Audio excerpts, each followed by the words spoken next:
Today, I'm very excited to welcome the newly elected president of the Maine Appalachian Trail Club, Janice Clain. Welcome to the show, Janice. Thank you. I'm glad to be here. Glad to have you. If I had to describe Janice in just a few words, I would say that she gets involved. Janice grew up in Milo, Maine, about 30 miles from the 100-mile wilderness section of the Appalachian Trail. She holds degrees in world languages and education from the University of Maine. Janice is a longtime educator who just recently retired after 53 years of teaching at various schools throughout Maine. During her teaching career, she was involved in activities such as the Spanish Club, the French Club, Student Council, as well as organizing events like Winter Carnival, blood drives, Thanksgiving collections, and Spirit Week. She has been the supervisor for the Gulf Hagas Ridge Runner since 2004. She's held various positions within the Maine Appalachian Trail Club prior to becoming president, has visited over 40 national parks, and this will be her sixth summer volunteering on the famous El Camino de Santiago trail in Spain. My first question, Janice, where does that energy come from? I don't know, but the more energy you expend, the more you have. And it's, as much as anything, it's a matter of organization. And I'm not exactly sure where that all came from either, because it seemed to just materialize when I was in college, trying to keep up with courses and getting back and forth. And then as I started teaching, taking on a couple of part-time jobs, trying to deal with school, with planning classes, delivering classes, correcting papers. And then as I moved from one thing to another, it seemed like I always needed to be filling in the space of whatever I had left off as I started something new. Yeah. And the Maine Appalachian Trail Club is a perfect place for that to happen. We depend on volunteers. Almost everything is done by volunteers, and we're very proud of the fact that it is volunteer driven. We have very few employees. I don't put in as much time as a lot of other people do, not just with the maintaining of the trail, but with the organization and the administration and the publicity and all kinds of things in the background that we may get into as you ask questions. Yeah, definitely. Where does, to take a step back, so growing up, in Milo, it's small, very small town, similar to the one I grew in, probably less than 3,000 people, but Okay. it's a great area, beautiful area of the state. Where did the love of outdoors come in? Not only from where you were located geographically, but like, did your family camp or where'd that love come from? Absolutely not. And I've told many people, I didn't camp or hike when I was growing up. We had woods out behind our house, and I used to go out and play around in the woods, but I didn't go hiking. I was not that kind of an outdoor person. I was the book nerd. But and I've been thinking about this as I've talked to people, and one of our interviewees for our trail crew position asked a couple of weeks ago in an interview, how did all of you get involved? And I said, I think with me, it started with getting an Old English sheepdog. And I read that I wanted an Old English sheepdog. Some people that I knew had them. I read Old English sheepdogs have a lot of energy and they need to be walked every day. So I started walking every day and then kept continuing with that. And then it morphed into talking with kids at school about getting out and doing things. Things like, I remember overhearing a couple of kids in one of my classes, happened to be a Spanish 3 class, saying, Maine is awful, Maine is awful. And so I decided to prove that Maine was not awful. So I asked each student in the class to describe for me their favorite place in Maine. And most of them, it had to do with scenery. Then the next week, as a sort of a project, I said, I want you to describe, interview somebody in your life, an adult, and ask them what their favorite place is in Maine. And most of the adults, when the kids reported back to me, their favorite places had some kind of a connection with somebody that was important to them. So it was my way of showing kids we really are very fortunate to live here in Maine, and all that stuff has grown. Again, with kids, I had some boys in upper level classes that they had moved here from Arizona, I think it was, and they were very much into the outdoors. And I kind of adopted them. We had an advisee program. So after I had finally been to Gulf Hagas, after hearing about it all my life, but never having hiked there, I had hiked once. And I said to these boys, do you want to go to the prettiest place in Maine over Columbus Day weekend? And, oh, sure, Miss Clain. So we went to Gulf Hagas and we hiked, and their mouths gaped open. And we did that for several falls. We made it kind of a tradition.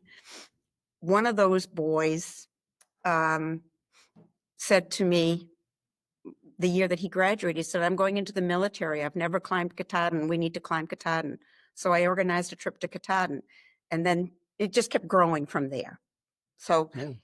so the whole outdoors thing it came on in adulthood more than through childhood. Yeah. Where's your favorite place in Maine? Either the peak up on the summit of Katahdin or Gulf Hagas. Yeah. I think that's such a great thing, though, to get kids out into, because it's a lifelong thing that you can do. It's Exactly. not like a sport where you have to, do these, No have other team. people with you. Yeah. No. I mentioned in the open that you'd been a volunteer taking care of the Ridge Runners since 2004. Was that your first foray into the Maine AT Club, or had you done something prior with the club? Okay, let's go back a little further then. After having hiked with these kids and talking with them, I asked my principal if she would support me starting a hiking club. So this was around 1992 maybe, and I called some kids in and I said, I'm interested in starting a hiking club, but I want to know if there's some interest. And there was one young man who said, that's what I've always wanted to do, but nobody in my family either has the interest or has the ability. So with the support of the school for about 10 years, I had a hiking club, and we went to just about every trail we could find in a 50-mile radius of Herman. We had another member on our staff who was a part of the Maine Appalachian Trail Club. He maintained the White Brook Trail, and every spring he would take his physics class to do his spring maintaining. So I got advice from him, what to do, what to see. So you know how as you're hiking, you fill out the register box cards. Now I know what those are all about because I have one of those as well. So I got to be a member of the Maine Appalachian Trail Club. And then in talking with kids, I said, if we're going to use these trails, we need to put back into them. So I asked my colleague, how do I go about doing that? Can I get on the MATC volunteer with the trail club? He said, no, they've got a waiting list. But he said, you can start by volunteering in Baxter State Park. So I contacted Baxter State Park, and I worked on as a volunteer for a week. The last year that Lester Kenway was the park's supervisor. Well, as it turns out, of course, Lester Kenway was also the MATC trail supervisor in a volunteer aspect. So the following year, I applied, and I had to apply through ATC. So this was like 2001. I got a parent that had been hiking with me and a student to write letters of recommendation for me. And I got on, did a week with the Maine Appalachian Trail Club trail crew. And that's where it started. Because I was local and because I was a little bit older, it wasn't very long before I was getting a call from Lester Kenway about being on the the trail crew committee, which used to meet about once or twice a year at his house. After doing that, I saw an ad, I started hearing more and more about the background of the club and the things that we do. And I saw an ad for somebody to monitor a register box. One of the register boxes was at Gulf Hagas. So I sent in my little application, and I got a call from the man who was then president of the club. I think you may have met Don Stack. And he said, I got another job for you. So we have some people in our club that are really good at doing that. You know, you show interest in one thing and they find out that you've got some, whether it's organizational skills or interest or whatever. So he said, I got another job where he said the Ridge Runner position is really important to me, but we don't have anybody to supervise it and we may lose it. I had actually run into one of the first Gulf Hagas Ridge Runners back around 1995, 96. So I had an idea of what they did. So I agreed to do that. And the rest is history. I've been doing it ever since. You know, it was sold to me as you don't have to do very much. You gotta check in with these people once a week by phone, go visit once a month. It didn't tell me about all the other stuff that went with it. And then as I become more and more part of that organization, I'm actually chair of that committee. And so I've met an awful lot of really, really nice people, enthusiastic people that we've hired to work in those positions. Some of them who've come to live in Maine since then. So I think I asked you if when you were going through Harper's Ferry, if you went to the Trail Center and if David Tarazovich was working. Yeah, I did go to the Trail Center. I got my picture taken out front and everything, but I didn't recognize the name there. For viewers or listeners who aren't really familiar, probably unless you've hiked a lot on, you know, some of the long trails or sections of it, you might not run into a ridge runner. Just in a few words, like what's the goal of a ridge runner when they're put out there by the clubs on the trail? So a ridge runner interacts with hikers to educate them, to give them advice, to teach leave no trace principles, and basically to educate hikers on how to preserve the resources. Here in Maine, we have 3 ridge runners currently on Saddleback, Bigelow, and it's now called 100 Mile Wilderness, but focused mainly on Gulf Hagas. All of these sites are high traffic and not necessarily long distance hikers, but some of them more casual. With Gulf Hagas, it's one of the most visited sites, hiking spots in the state, because there are these neat waterfalls within a mile in. The scenery is absolutely gorgeous, and it's not uncommon on a weekend in the summer to have close to 200 people going in.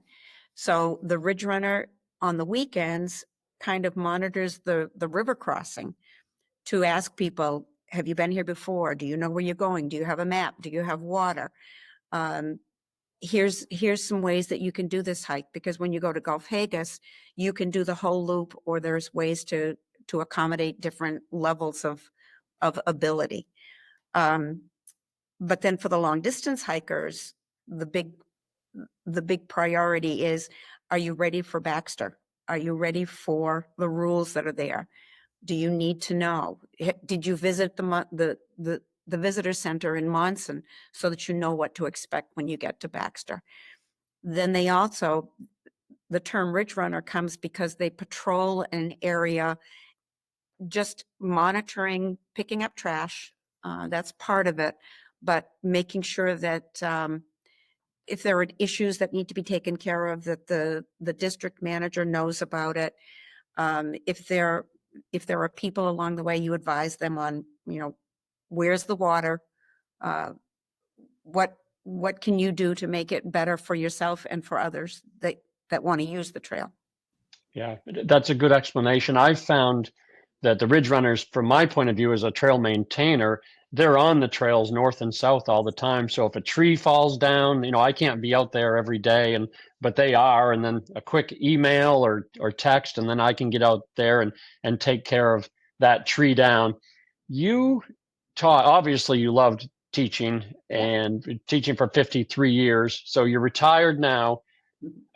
You've now become the president of the Maine AT Club. What's the day? I'm going to guess that it probably doesn't take up quite as much time as teaching, but what does the day in the life, or a typical day or week look like for a president of a Appalachian Trail Club? It varies from week to week. The week before our annual meeting was super busy. Getting ready, trying to make sure that everything was in place, running around getting last minute things. This last week, I think I only had like 2 or 3 Zoom meetings. This week, we had gotten, for example, in from correspondence from a summer camp here in Maine that is celebrating its 50th anniversary this year, and they contacted the Maine Appalachian Trail Club because one of the things that they do with it's all girls, is that for the oldest girls attending the club, they do a hike from Abel Bridge down to the New Hampshire border. And so they've been using our trails, but they wanted to see what more they could do, if there were some projects they could do.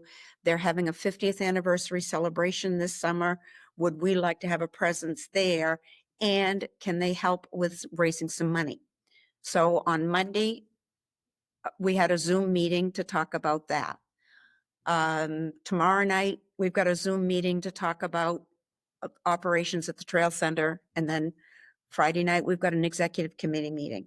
So there's all kinds of meetings. There's a lot of correspondence on a variety of topics that have to do with management of the club, with some other outdoor organizations. So there's a lot to do with it. It not just being out on the trail and chopping up trees. Yeah. I'm curious, you said, I found it very interesting. You said that when you wanted to get involved and you wanted to get a section of the trail to maintain, there was a waiting list. Now, again, that was probably like early 90s, I think you said. When I joined, they had to put an ad in the local paper, the Bangor Daily News, and there were 2 or 3 openings just in the Whitecap district, which, for people who don't know, the state of Maine is broken up into 5 different regions, districts, if you will, and the Whitecap district is around the Gulf Hagas, in the middle of the 100-mile wilderness. So obviously, it sounds like the volunteer do you feel like the volunteerism has dropped off, or is it just more of a knowing about opportunities that exist with the club? Knowing about the opportunities, being in the right place at the right time. So when I was volunteering, when I wanted to get involved with the trail club, with the trail crew, there were only so many slots available for the trail crew, and it's a limited season. It goes from about mid-May until the end of August, where the maintainer positions, and I think you and I talked about this the other day, a lot of the maintainer positions these days are a lot shorter than they used to be. And some of them are hard to get to. So at the moment, I only remember one maintainer position that was open in the whole state of what we maintain. When we posted things at our annual meeting, there were more corridor monitor positions open. And interestingly enough, last weekend when we were working at the new trail center, there was a new young man. He's not a member yet, at least I haven't found him yet. And he'd heard about our organization and our volunteer day through one of his other organizations, I think. So he happened to be sitting with me when we were eating lunch, and I was explaining, had him pull up on his phone, how do you become a member? And the fact that you have to be a member of the club to get a maintainer position or a corridor monitor position. And so I was explaining to him what I just said to you. There's only one maintainer position open, and it happens to be over in the Baldpate district, but there are several corridor monitor sections open. And so I kind of explained to him what that is. So corridor monitors are just like you as a property owner. Corridor monitors walk the boundary lines just to make sure that they're visible and that nobody has encroached on the land. And they are off trail. They're a little bit more challenging, but some people like that better than being out on the trail itself and chopping out trees and painting blazes. So Yeah. I think we don't have as many openings as we've had in the past. It depends on the time and place. And many of our maintainers are getting older, like me. So my story about becoming a maintainer, about 2007 or so, I had worked with the young man who at that time was Whitecap district manager. He had been our trail crew leader for a couple of years, and I got to know him through that. He didn't like the paperwork that went with being a manager, but he liked being out on the trail. But he said to me, I got this section where there's an older guy that can't get out too much anymore. Would you work with him? So I did. And that happens to be the section. At that time, it was Little Boardman or the Crawford Pond Road, Crawford Pond to the East Branch of the Pleasant River. And so I got started with that. And I did that until about 3 years or so ago. It got to be a little bit too much because I'm getting older and I don't have as much energy as I used to. And I said to Dick Welch, was at that point the district manager, I said, can we split that? And so we did. So instead of 4.6 miles, it's now 2.3 mile sections. So I kept the part with Little Boardman because the view from the top of Little Boardman is awesome. But then about a year or so ago, the people who had been maintaining the Gulf Hagas Trail, the trail that goes by Gulf Hagas, it was getting to be a little bit too much for them. And so we decided that we're all in about the same age bracket. So now we have 4 of us who are responsible for that 2.3 mile section, but that keeps us all doing that because we're all in our mid-70s.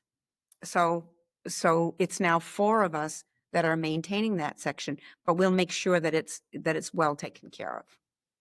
Yeah, and to have that, you say, well taken care of. I know just from hiking as much as I do, the 100-mile wilderness and the Appalachian Trail, there were some parts down south, and I won't call them out specifically, but it makes a huge difference when the trail is taken care of well, just not having to, you're walking along, you don't think it's a big deal to climb over this tree or go under that tree, but it's always nice to just walk along unimpeded on the trail. As the incoming president, what are some challenges that maybe are waiting for you as for the club? What are some of the challenges you see in the near future, or maybe some you see right from the get-go? Making sure that or figuring out how to operate this brand new trail center. And we've been raising funds for it for about 15 or 16 years, and it's finally come to fruition. But it's like the dog, somebody else on our committee said, it's like the dog that caught its tail. Now we have to figure out how we're going to do that, how we're going to manage the place. And we've set ourselves the goal of working through at least the first half of this season, figuring things out, and then we want to get back to operating 2 crews in the summertime. With that said, I have to say that finances are also a big obstacle. So we get our money for the trail crew. We get money through the National Park System, and it's funneled through ATC. We all know what's going on there right now, and it's nothing is for certain. There's a long process of establishing trail projects for our short season. And there's this running list of projects that need to be done. And you may have had some input on projects for the future. So it runs about 5 years out. When it came time to plan for 2025, probably 3 years ago, maybe even 4 years ago, we compete against all the other trail maintaining organizations along the Appalachian Trail, and we didn't make the cut. So we didn't get any money for 2025 from the National Park System. So the way we decided to handle it was to divide the projects that were originally scheduled for 2024 into 2 seasons, run only 1 crew. And then as it turned out last year, it was 1 crew without volunteers. Do a little bit of extra fundraising on our own and do it that way. You may have heard when it comes to our other seasonal program, which is the Ridge Runners, it's always harder to raise money for the Ridge Runners. The public or whoever makes the decisions on funding the crew, with the crew, you see a product. You see staircases, you see stepping stones, you see bog bridges. And so you've got a tangible asset when you're done. And by the way, ATC keeps a record. It has, just like you would have an inventory at your house of all the things that are in it, there's an inventory of every stone step, every stepping stone, every privy, and so on along the AT. But for our Ridge Runners, or Ridge Runner program, it becomes harder and harder because that's not tangible. And I could compare that to the public and the public's opinion of what teachers do, which is intangible and sometimes indefinable, with building a whatever kind of a structure. So there are fewer funds to support the Ridge Runner program, and we have to go begging to, and I shouldn't probably use that terminology, but our club coordinator does a great job of investigating, tracking down, researching, and then applying for grants from various civic-minded and environmental groups. We have some that are very, very steadfast, very dependable. LL Bean does so much for us with monetary contributions, with contributions in terms of gear and in maintaining. They have the next section after mine on the AT, and they've got something like 11 miles that actually spans 2 different districts. But a lot of the other organizations, they want to know that we're reaching out to diverse people, that we're including people.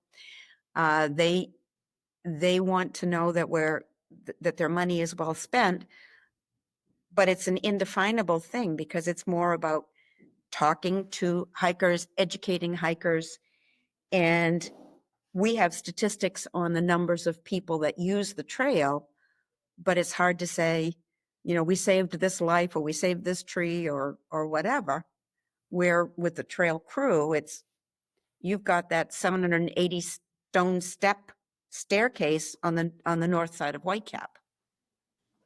Yeah, it is hard to define. Like you mentioned, I just things pop into my head. Actually, things that I've heard happen. You know, a ridge runner helped someone out, and they didn't. You know, the person was out of food or out of water, or they thought there was water ahead. Or I mean, I mean, you and I could probably come up with 100 scenarios that would be worth all the money in the world that someone would give.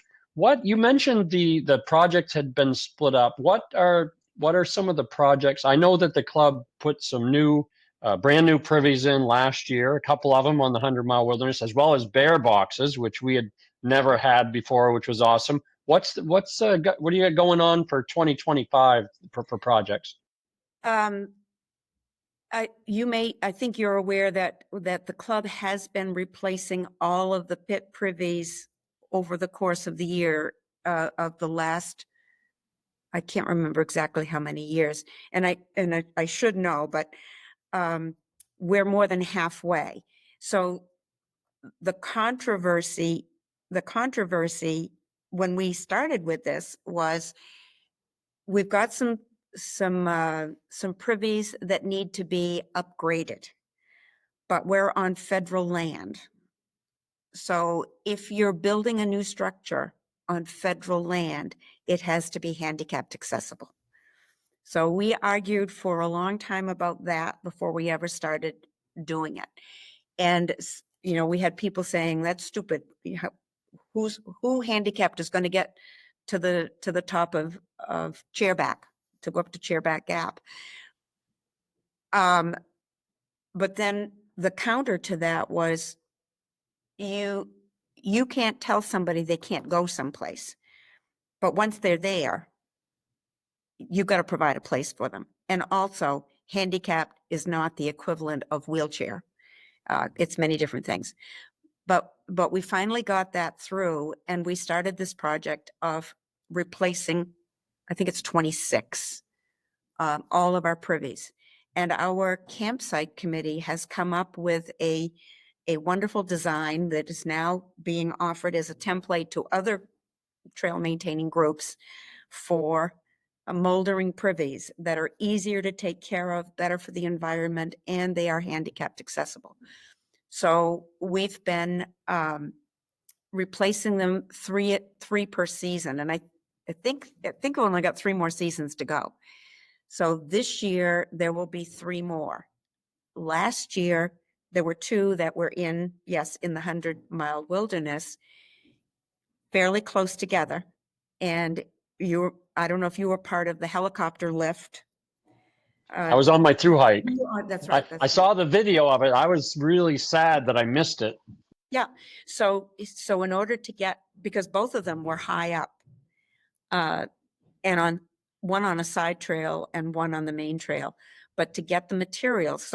So when they replace privies, we've got coming up within the next couple of weeks, there'll be a whole bunch of volunteers, and there's a whole MATC army that does this. They get together, they construct the privy, and then they take it apart piece by piece and bundle it up into manageable loads. And so the day that they helicoptered the materials in that were going to be for these 2 sites, all the materials were staged in these like 1,000-pound bundles.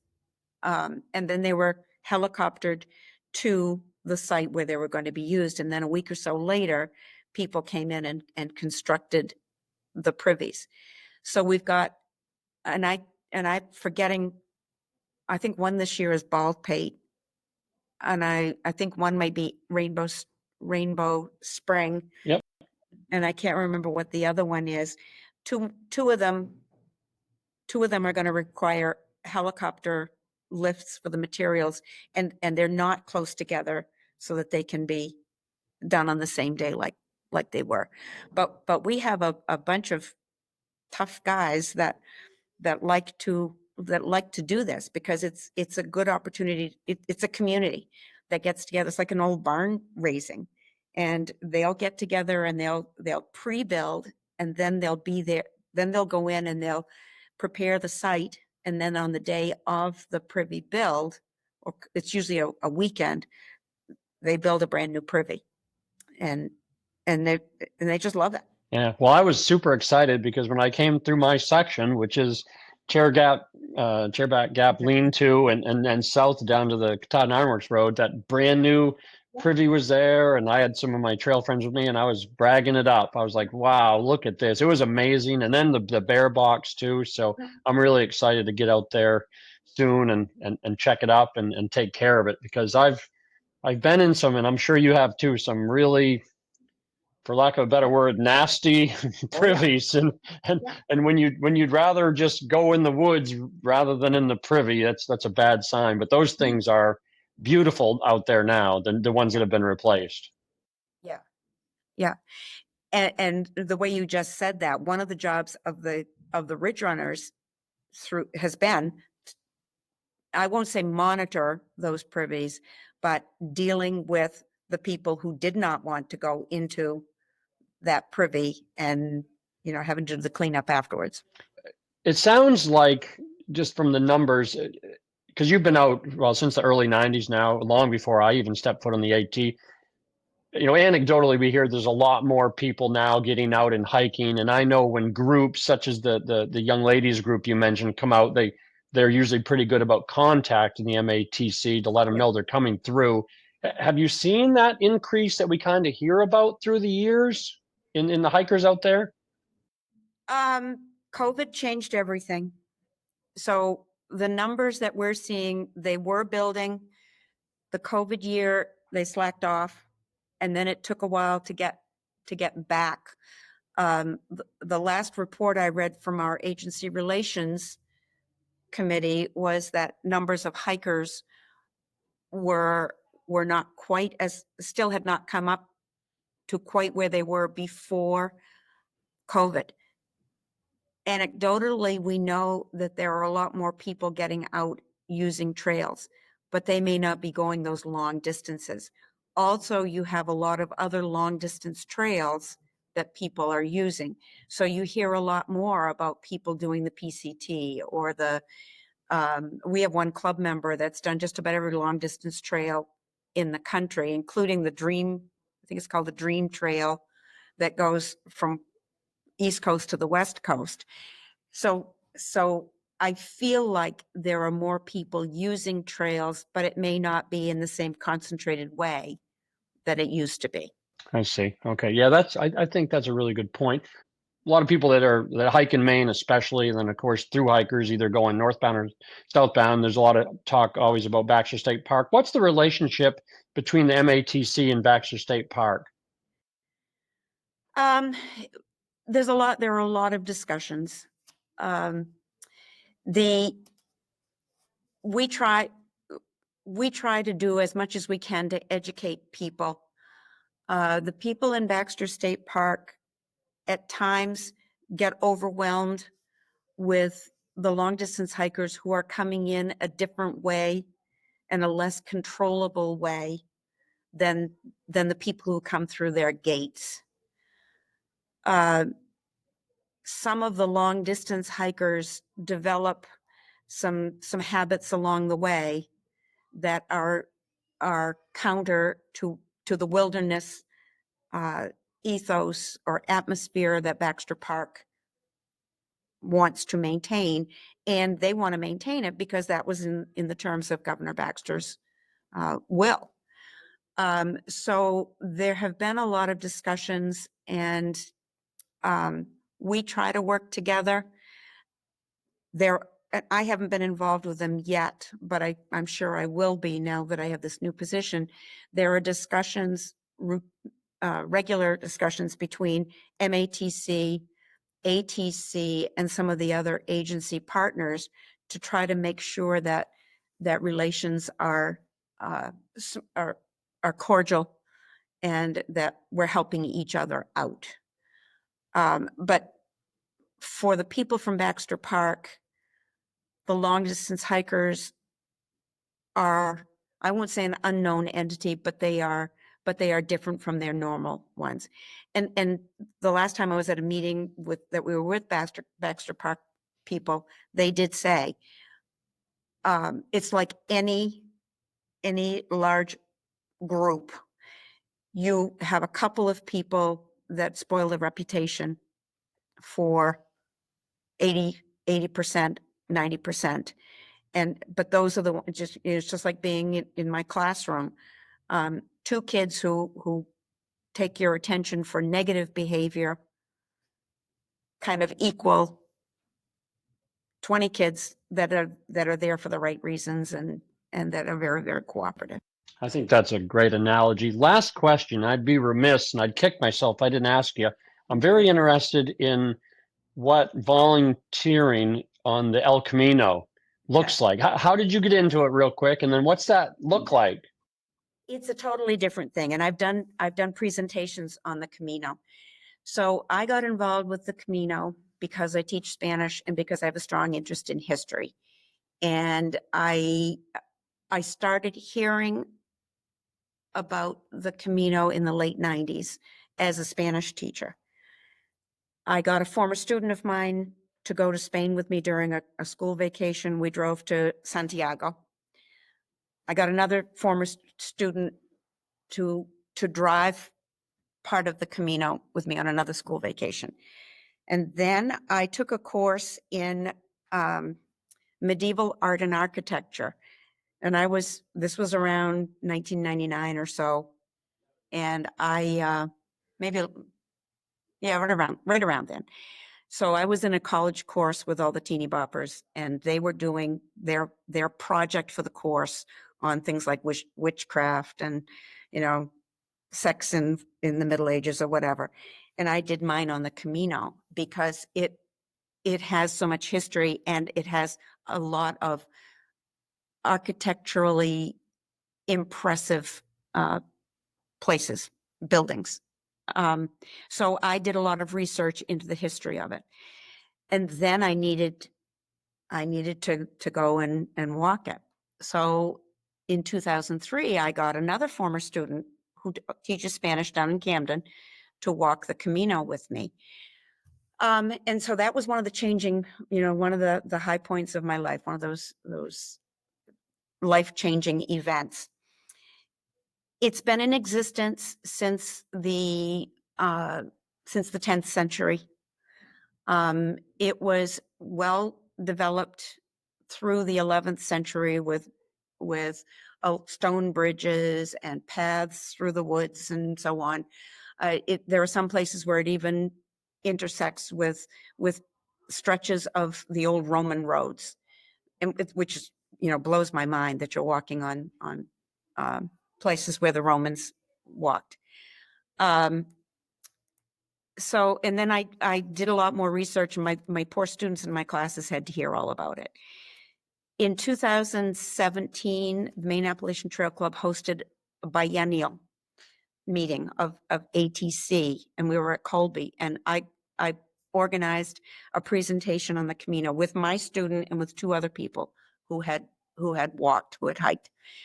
And at the end of that presentation, somebody came to me and said, somebody else who had walked, because there was another group that was all about the Camino, and said, did you ever think about volunteering? And I said, no, but the seed was planted. So that was in August of 2017.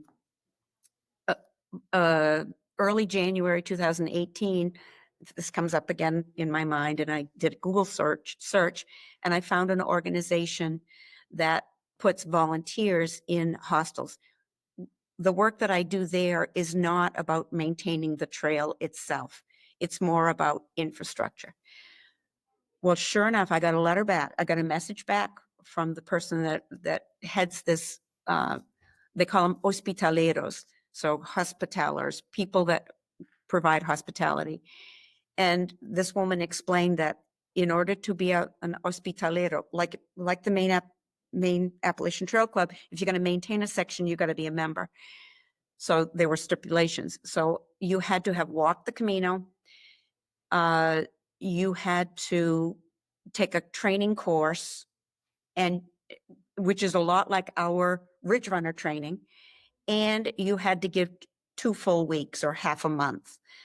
So I wrote back and said, what do I need to do? When are these training courses?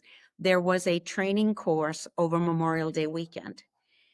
We had a new superintendent at that time. This is in 2018. We had a new superintendent at that time who was a member of the Maine Appalachian Trail Club. And I said, I'd like to go to this training so that I can work on the Camino. And it's over Memorial Day weekend, but I'd have to miss 2 or 3 days of school. And he said, we'll call it professional development. So I flew to Madrid and did the training course. And then that summer, I was assigned to what we would call a hostel. There are people from all over the world that come. That summer, I was working with a woman from Germany. The next summer, I was working with a woman from Italy. The next summer after that was COVID.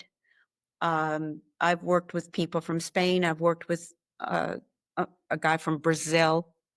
Last year, I was with a woman from America and 3 Spanish people. But we are basically there to welcome people who are going to stay overnight at what we in this country would call a hiker hostel. And we provide a bed, a place to take a shower, and a place to do their laundry by hand and hang it to dry to be ready for the next day. In some places we provide meals, in other places we don't. In some, the hikers can use our kitchen. So it's not the same kind of thing. It's more working with people, and people come from all over the world. One of my stories that I've told several people, the last night I was in 2 summers ago, there was a young couple from Korea, South Korea, who were on their honeymoon, and they were walking the Camino. The husband didn't speak much English. The wife did, and she explained what they were doing. We don't have too many people from the United States. We have a lot of people from France. We have a lot of people from Korea, from Taiwan, Australia, and people there. The path goes all over Europe, because during the Middle Ages, people were walking from everywhere in Europe to go to the tomb of St. James, one of the disciples, which is on the west coast of Spain. And so there have been people that have come where I was staying that started walking in Germany, that started walking in Denmark, that started walking in Belgium. And they're going to the tomb of St. James. Originally, it was for religious purposes. These days, there are people who go for spiritual or religious purposes, but a lot more are just there to experience and to meet people.